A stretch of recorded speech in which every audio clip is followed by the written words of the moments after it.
Selamat pagi semuanya.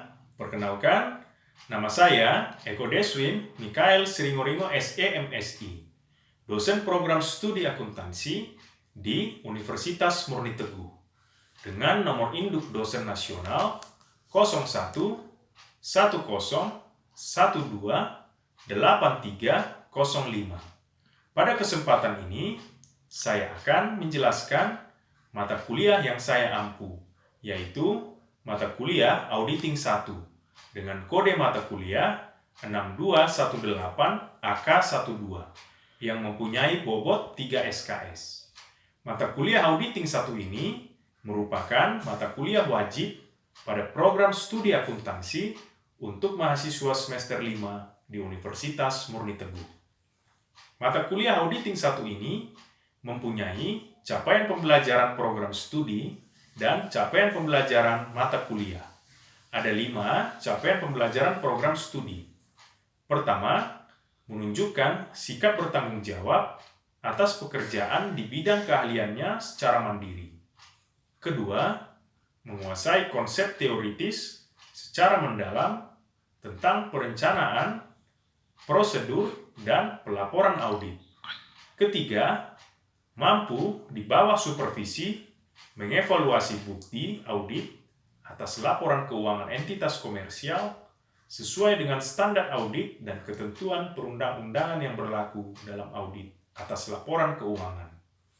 Keempat, mampu secara mandiri menyusun, menganalisis, dan menginterpretasi laporan keuangan entitas tersendiri dengan mengaplikasikan prinsip akuntansi atas transaksi sesuai dengan standar akuntansi keuangan umum dan standar akuntansi keuangan etap yang berlaku.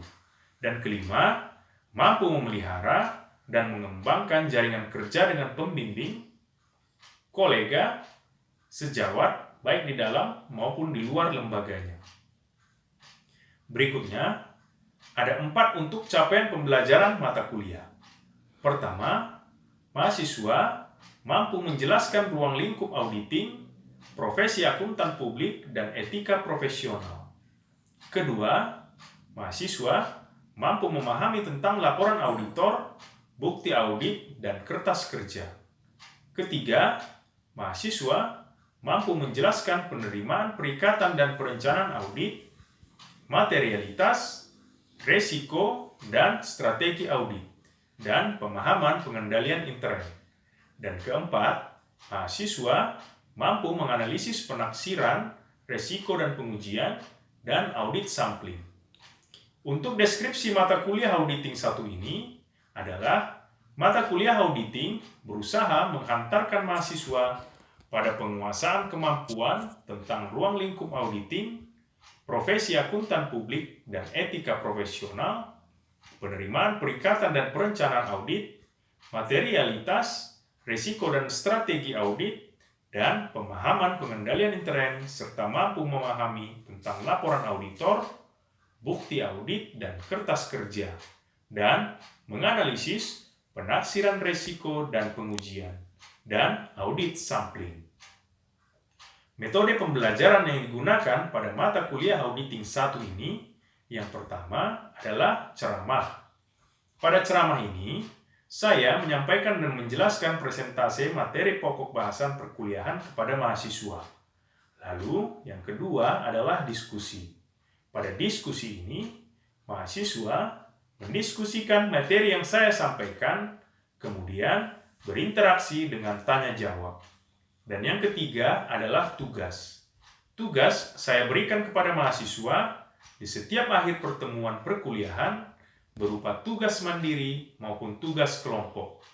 Selanjutnya, referensi yang digunakan dalam pembelajaran untuk mata kuliah ini adalah modul dalam bentuk PowerPoint yang dipresentasikan di kelas dan buku ajar yang dimiliki oleh masing-masing mahasiswa.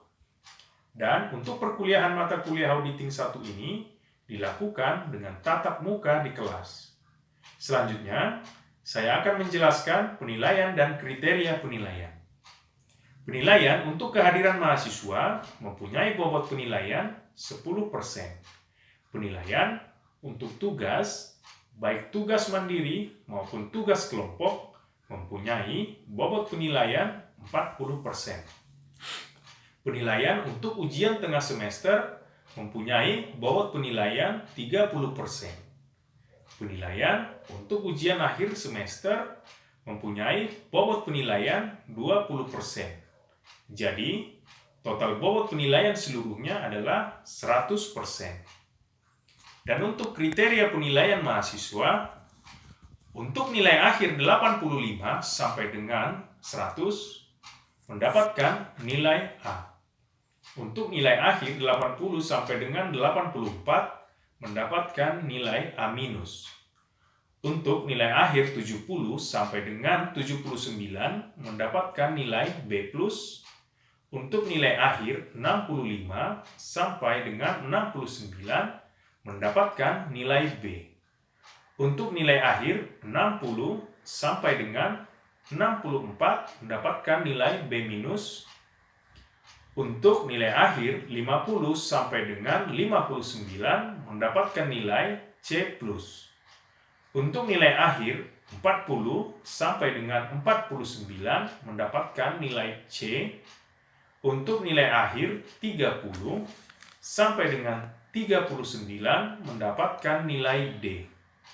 Untuk nilai akhir 0 sampai dengan 29 mendapatkan nilai E. Materi pokok yang akan dipelajari mahasiswa pada mata kuliah Auditing 1 yaitu pada perkuliahan pertemuan pertama dan pertemuan kedua, mahasiswa mempelajari materi ruang lingkup auditing. Kemampuan akhir yang diharapkan dari materi perkuliahan pertemuan pertama dan perkuliahan pertemuan kedua ini, mahasiswa mampu menjelaskan definisi auditing dan jenis-jenis auditor, serta memahami profesi akuntan di Indonesia dan negara lain. Pada perkuliahan pertemuan ketiga, mahasiswa mempelajari materi tentang profesi akuntan publik. Kemampuan akhir yang diharapkan pada perkuliahan pertemuan ketiga ini, mahasiswa mampu menjelaskan hierarki auditor dalam organisasi akuntan publik, serta memahami standar profesional akuntan publik. Pada perkuliahan pertemuan keempat, mahasiswa mempelajari materi tentang etika profesional. Kemampuan akhir yang diharapkan pada perkuliahan pertemuan keempat ini, mahasiswa dapat memahami kode etik dan prinsip etika Ikatan Akuntan Indonesia. Pada perkuliahan pertemuan kelima, mahasiswa mempelajari materi tentang laporan auditor. Kemampuan akhir yang diharapkan pada perkuliahan pertemuan kelima ini, mahasiswa mampu menjelaskan jenis-jenis pendapat auditor dan jenis-jenis laporan auditor. Pada perkuliahan pertemuan ke-6, mahasiswa mempelajari materi tentang bukti audit. Kemampuan akhir yang diharapkan pada perkuliahan pertemuan ke-6 ini, mahasiswa mampu menjelaskan tujuan dan tipe bukti audit, serta memahami prosedur audit. Pada perkuliahan pertemuan ke-7, mahasiswa mempelajari materi tentang kertas kerja. Kemampuan akhir yang diharapkan pada perkuliahan pertemuan ke-7 ini, mahasiswa mampu menjelaskan konsep kertas kerja serta memahami pengarsipan kertas kerja. Pada pertemuan ke-8, mahasiswa melaksanakan ujian tengah semester.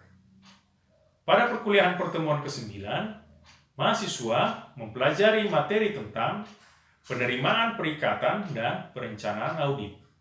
Kemampuan akhir yang diharapkan pada perkuliahan pertemuan ke-9 ini, mahasiswa mampu menjelaskan tahap-tahap audit atas laporan keuangan, serta memahami perencanaan dan pengujian audit.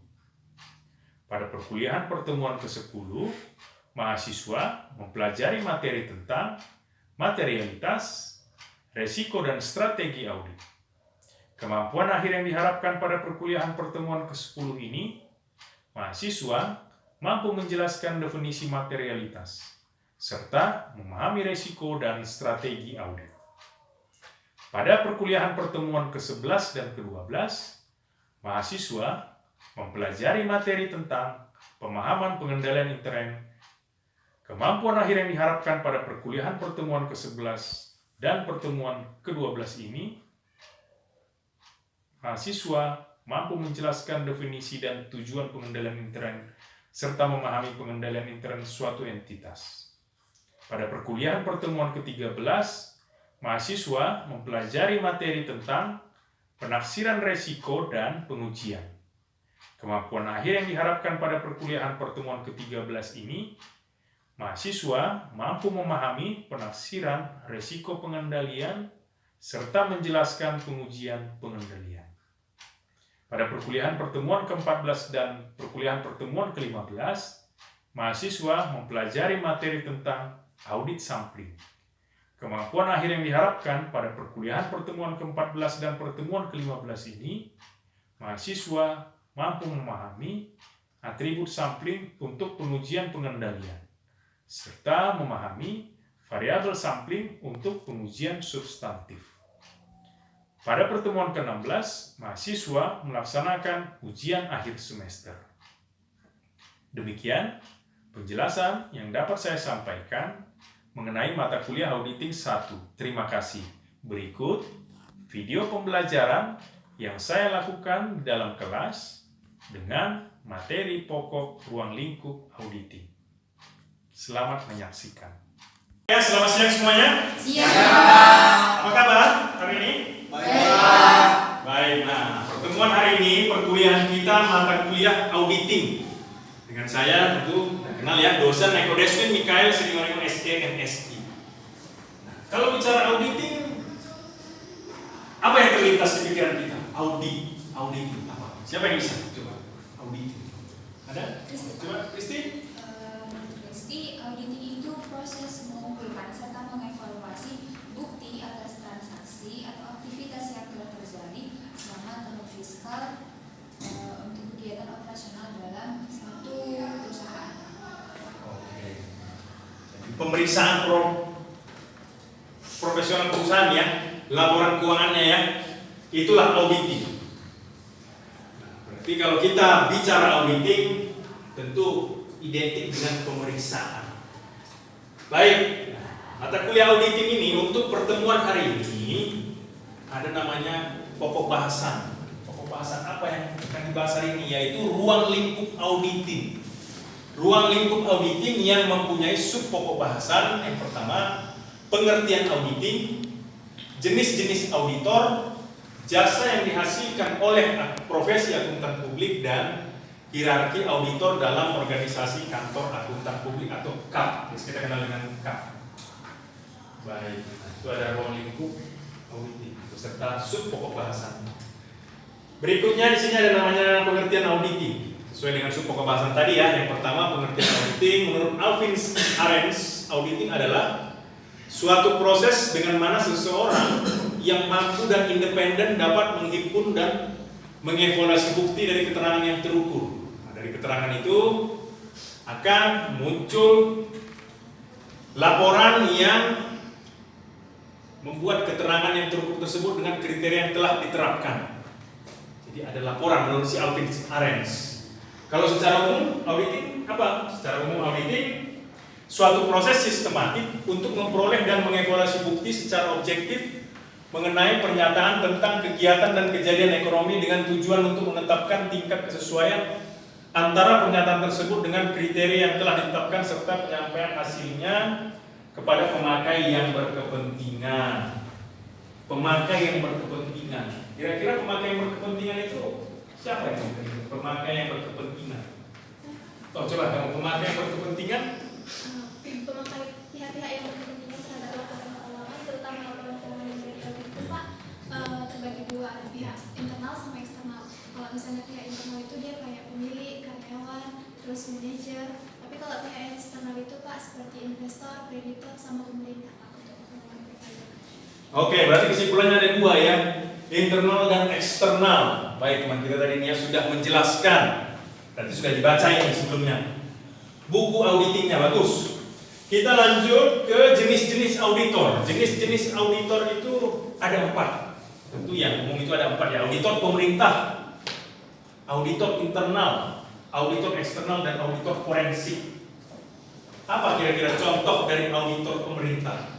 Auditor apa contoh dari auditor pemerintah? Saya Pak. Oh, kamu bisa? Coba.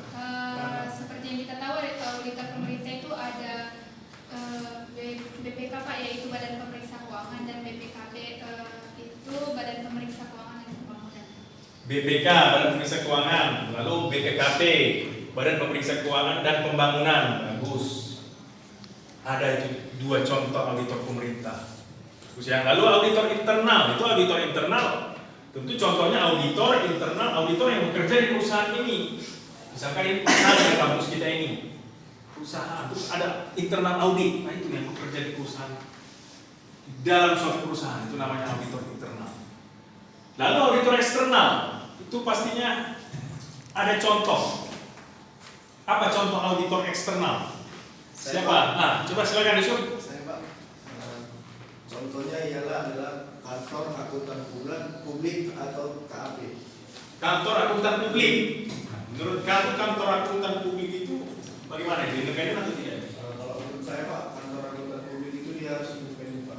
Independen ya, karena tadi mengenai Alvin Arens kan dibilang dikatakan independen. Berarti dicari auditor yang independen. Berbeda hal dengan auditor internal, itu tidak independen.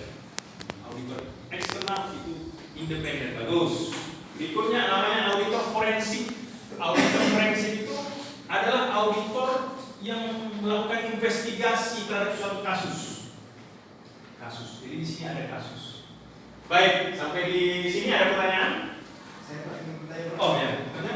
Jadi Pak, dalam auditor forensik itu kasusnya itu seperti apa Pak? Kasus auditor forensik. Ya, siapa yang bisa? Kalau kasus auditor forensik itu misal contoh suap, ya kan? Lalu korupsi di negara kan sering ya kita lihat di berita online, di televisi. Korupsi sudah banyak, maka ada KPK, kan begitu. Untuk melakukan pencegahan korupsi itu sendiri, gitu ya. Nah, itu auditor forensik. Sudah paham ya? Sudah. Jadi suap dan korupsi. Baik, ada lagi pertanyaan? Oh ya, silakan. Ya. Saya mau bertanya di auditor internal Ya. sama eksternal. Kenapa harus ada auditor internal sementara sudah ada auditor eksternal? Karena misalnya kan nanti ada laporan keuangan yang dari internal tidak ada kesalahan, tapi di eksternal ada kesalahan, itu kan? Oh, di internal tidak ada kesalahan. Lalu di eksternal kenapa ditemukan? Padahal laporan keuangan yang sama dan periode yang sama. Ya, tadi seperti menurut definisi Alvin Arens juga kan independen, juga teman kita berkata kantor akuntan publik contoh dari eksternal. Itu independen kan? Independen. Dan internal kenapa tidak ditemukan kesalahan? Ada kemungkinan ya. Internal ini kan karyawan yang bekerja di perusahaan, berarti dia tidak independen, belum tentu independen. Dia jangan mengatakan tidak, belum tentu independen. Bisa saja dia bekerja sama dengan pihak manajemen untuk memanipulasi data, sehingga laporan keuangannya belum tentu akurat hasilnya kan. Sementara auditor eksternal itu kantor akuntan publik yang independen, tidak memihak, tidak terikat, bebas apa kepentingan apapun terhadap laporan keuangan yang diauditnya, laporan keuangan suatu perusahaan yang diaudit. Maka itu akan menemukan kesalahan karena dia tidak independen, bebas. Apapun yang ditemukan dia pasti objektif. Maka laporannya itu akan lebih akurat daripada yang internal ya. Lebih objektif. Paham sekalian ya? Baik. Berikutnya kita lanjut, tadi sudah jenis-jenis auditor, masing-masing juga bagus, sudah ada pertanyaan. Nah, ditinjau dari jenis pemeriksaan audit bisa dibedakan atas 3 hal. 3 bentuk ya, audit manajemen audit atau operasional audit. Lalu audit ketaatan, compliance audit, dan audit laporan keuangan itu disebut dengan financial statement audit. Ya kan? Financial statement audit. Nah, kalau bicara audit manajemen, itu audit manajemen. Apa kira-kira maksudnya dari audit manajemen? Oh, coba kamu paham apa? Coba audit manajemen apa ya? Audit manajemen itu pemeriksaan terhadap kegiatan operasi suatu perusahaan yang melakukan operasinya itu Pak, si manajemen auditnya ini ya untuk gunanya Pak untuk mengetahui apakah kegiatan operasi di perusahaan tersebut sudah dijalankan secara efektif, efisien, dan ekonomis. Oke, kegiatan operasional ya, berarti lebih ke arah manajemennya.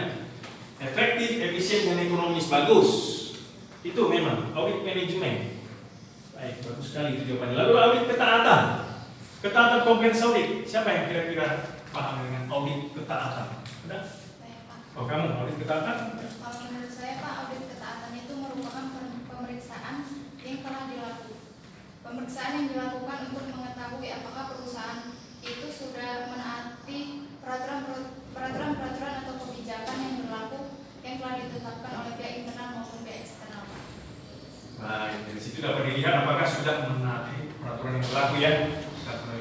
Baik, ya, tadi Wisdan juga dia sudah membuat dua contoh, dua penjelasan dari audit manajemen dan audit ketaatan. Berikut audit laporan keuangan. Audit laporan keuangan ini bagaimana?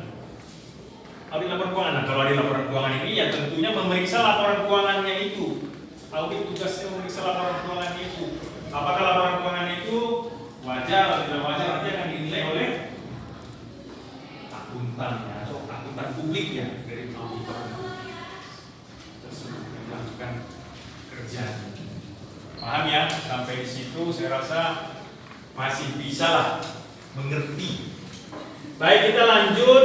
Jasa yang dihasilkan oleh profesi akuntan publik. Nah, di sini ada namanya jasa yang dihasilkan oleh profesi akuntan publik. Jasa assurance dan jasa non assurance. Jasa assurance itu jasa profesional independen yang meningkatkan mutu informasi bagi pengambil keputusan. Berarti di sini informasi itu harus bermutu. Lalu jasa yang dihasilkan, kalau jasa non assurance, jasa yang dihasilkan oleh akuntan publik yang di dalamnya tidak memberikan pendapat. Berarti ada berbeda nih, dua hal yang berbeda. Keyakinan negatif, ringkasan temuan atau bentuk lain keyakinan, kan begitu ya. Nah, kalau jasa assurance, jasa atestasi, atau ginilah, jasa assurance ada yang tetap, contohnya belum ya. Kalau jasa non assurance, oh kamu coba. Kalau misalnya jasa non assurance itu yang bisa ngambil contoh itu jasa perpajakan. Jasa perpajakan itu bantuan yang diberikan akuntan publik kepada kliennya itu untuk mengisi SPT tahunan pajak, untuk pajak penghasilan dan juga untuk perencanaan pajak. Oke, SPT tahunan. Nah itu contoh dari bagus ya Jessica tadi menjawab bahwa jasa non assurance itu ada salah satunya untuk pajak, untuk mengetahui pajak, pajakan. Bagus. Sekarang assurance ada namanya atestasi. Coba kita ambil dulu jasa atestasi itu ada 4 ya, jasa audit, pemeriksaan, review, dan jasa prosedur yang disepakati. Jasa audit, apa kira-kira jasa audit? Ya, oke, gimana? Jasa audit itu adalah layanan yang disediakan oleh perusahaan audit, di mana jasa ini mengevaluasi dan memeriksa catatan laporan keuangan terhadap suatu entitas. Juga jasa audit ini juga mencakup perolehan dan penilaian terhadap bukti yang mendasari laporan keuangan suatu entitas, dan di mana bukti itu bisa dilihat wajar atau tidak wajarnya Pak suatu laporan keuangan. Oh iya, oke. Dengan adanya bukti dapat menilai wajar atau tidak wajar suatu laporan keuangan. Bagus, itu namanya jasa audit. Berikut jasa pemeriksaan. Nah, kalau pemeriksaan ini ya tentunya mirip ya dengan jasa audit, memeriksa laporan keuangan lalu memberikan penilaian wajar atau tidak wajar. Lalu jasa review. Kalau jasa review, oh ya, enggak kan? Betul. Jasa review itu permintaan keterangan terhadap informasi keuangan suatu perusahaan yang tujuannya untuk memberikan keyakinan dari informasi keuangan tersebut. Memberikan keyakinan bagi informasi keuangan tersebut. Baik. Nah, lalu jasa prosedur yang disepakati ini tentunya prosedur yang disepakati, ada kata sepakat berarti perencanaan antar klien dengan auditor, akun-akun tertentu yang mau diaudit. Akun apa yang mau diaudit? Mereka yang akan menyepakati akun mana yang akan diaudit. Itu yang namanya juga disepakati. Baik, kita lanjut. Hierarki auditor dalam organisasi kantor akuntan publik. Tentu ini yang nomor bagian terakhir ya. Selanjutnya ada namanya partner atau rekan. Nah, kalau partner atau rekan itu tentu menduduki jabatan tertinggi. Nah, ini pemilik kantor akuntan publik biasanya kalau partner. Berikut ada namanya manajer. Manajer ini membantu auditor senior. Auditor senior itu di bawah manajer tentunya kalau dibantukan merencanakan program audit. Lalu 3 auditor senior itu yang bertugas melaksanakan audit. Setelah di bawahnya lagi nih dari atas ke bawah ya. Lalu senior itu dia mengarahkan junior, mereview pekerjaan auditor junior, berikut auditor junior bertugas melaksanakan proses audit secara rinci di lapangan. Berarti auditor junior akan ke lapangan, terjun langsung ke perusahaan-perusahaan untuk melakukan pekerjaan audit. Kalau manajer itu biasa di kantor, senior biasa di kantor, partner juga di kantor. Baik, yang umumnya auditor junior ya. Baik ya, sampai di situ perkuliahan kita hari ini sesuai dengan sub pokok bahasan kita. Terima kasih. Ya, itulah perkuliahan mengenai hari ini pokok bahasan ruang lingkup auditing. Berikutnya, tentu kan setiap hari perkuliahan ada tugas lah ya, tugas.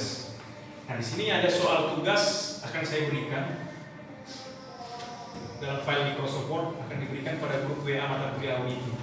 Setelah perkuliahan hari ini selesai, jawaban dikerjakan di kertas sudah berkuliah dan dikumpulkan pada perkuliahan minggu depan.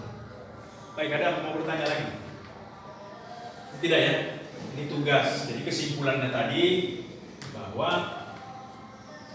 auditing itu dilakukan dengan independen dan harus diberi nilai wajar atau tidak wajar. Itu kesimpulan dari ruang lingkup auditing. Dan ada jasa-jasa juga di dalamnya yang diberikan oleh kantor akuntan publik. Itu kesimpulan kuliah kita hari ini. Tugas dikerjakan seperti biasa, dikumpulkan minggu depan ya. Sama ketua kelas, kumpul nanti diberikan kepada saya. Baik, itu untuk materi hari ini beserta tugas lah. Lalu ada pokok bahasan perkuliahan minggu depan. Perkuliahan minggu depan kan tentu kita kuliah ya. Dalam keadaan baik semuanya, dalam keadaan sehat. Kita kuliah minggu depan, itu pokok bahasannya laporan auditor. Itu nanti dibaca dulu buku auditingnya, laporan auditor. Apa-apa saja yang terdapat dalam laporan auditor. Baik. Itu saja perkuliahan kita hari ini. Selamat siang semuanya. Siang, Pak. Baik, terima kasih ya.